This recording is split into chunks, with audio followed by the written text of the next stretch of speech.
Basically, the politicians running the show instead of the people who are from the medical community and know much better about the threat of this particular influenza. And so how effective would a vaccine be if the majority of people decide not to take it?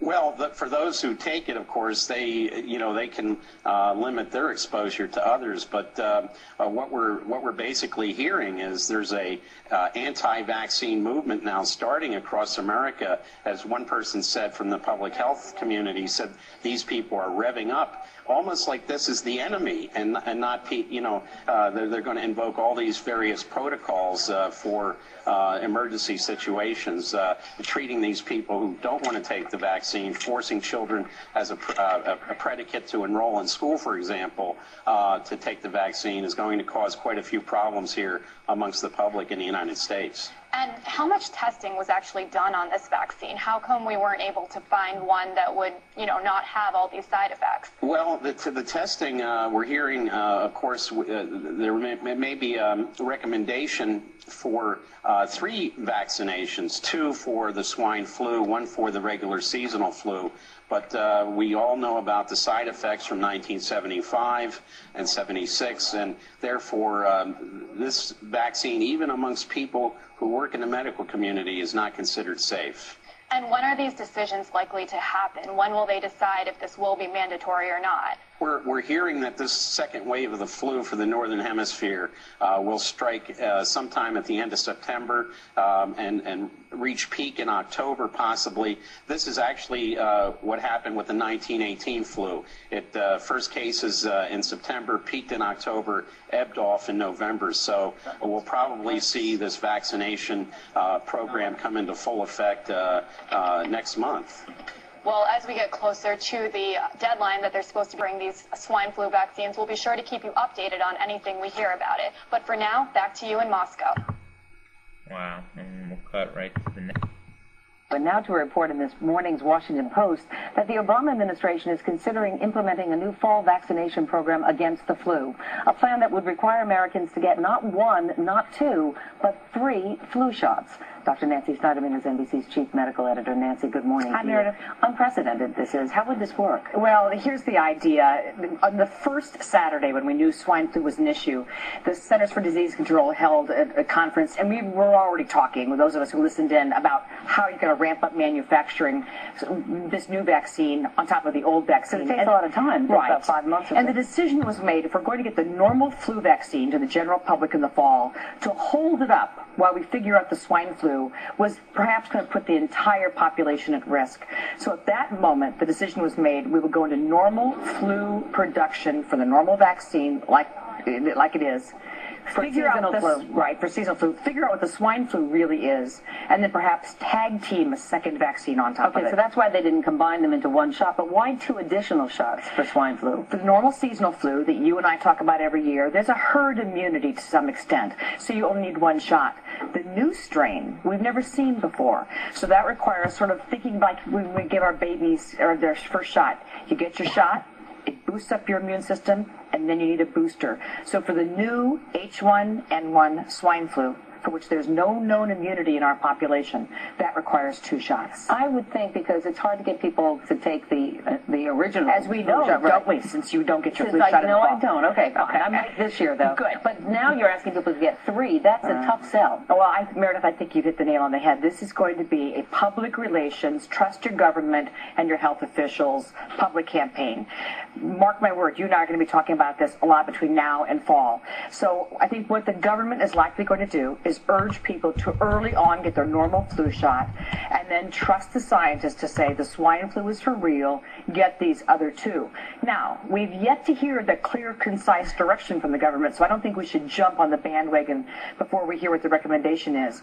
But if they do believe that this swine flu could be a real uptick in severity, you're going to see a massive public education campaign. But we trusted the scientists back in 1976 with the original swine flu shot, and a lot and of it was people a debacle. sick. Right. Not only that, some people died, some people were paralyzed. The shot itself. And people remember the swine flu vaccine as a terrible disaster. This government, these manufacturers want to make sure that does not happen again. But you bring up a very important point. Just because something works doesn't mean it's safe. And that rush to to market is going to mean that we're going to have to prove that, yes, it will keep people from getting sick, and that the shot itself won't hurt anybody. All right, More on this, I'm sure, all summer and early fall. Absolutely, Dr. Nancy Simon. Thank you so Miriam, I'm much. sorry to put you on the spot. That's okay.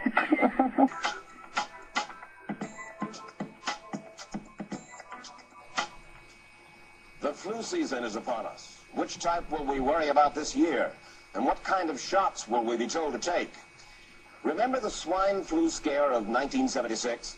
That was the year the U.S. government told us all that swine flu could turn out to be a killer that could spread across the nation.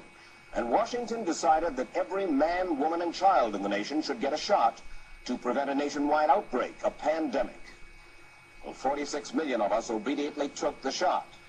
And now 4,000 Americans are claiming damages from Uncle Sam amounting to $3.5 billion because of what happened when they took that shot. By far the greatest number of the claims, 2/3 of them, are for neurological damage or even death, allegedly triggered by the flu shot. We pick up the story back in 1976 when the threat posed by the swine flu virus seemed very real indeed. This virus was the cause of a pandemic in 1918 and 1919 that resulted in over 500,000 deaths in the United States, as well as 20 million deaths around the world. See how easy it is to... Thus, the U.S. government's publicity machine was cranked into action to urge all America to protect itself against the swine flu menace. Influenza is serious business. During major flu epidemics, millions of people are sick and thousands die. Well, this year you can get protection. The vaccines are safe, easy to take, and they can protect you against flu. So roll up your sleeve. Protect yourself. One of those who did roll up her sleeve was Judy Roberts. She was perfectly healthy, an active woman, when in November of 1976, she took her shot. 2 weeks later, she says, she began to feel a numbness starting up her legs. I joked about it at that time. I said I'll be numb to the knees by Friday if this keeps up. By the following week, I was totally paralyzed. So completely paralyzed, in fact, that they had to operate on her to enable her to breathe. And for 6 months, Judy Roberts was a quadriplegic. The diagnosis? A neurological disorder called Guillain-Barré syndrome, GBS for short. These neurological diseases are little understood. They affect people in different ways. As you can see in these home movies taken by a friend, Judy Roberts' paralysis confined her mostly to a wheelchair for over a year. But this disease can even kill. Indeed, there are 300 claims now pending from the families of GBS victims who died, allegedly as a result of the swine flu shot. In other GBS victims, the crippling effects diminish and all but disappear.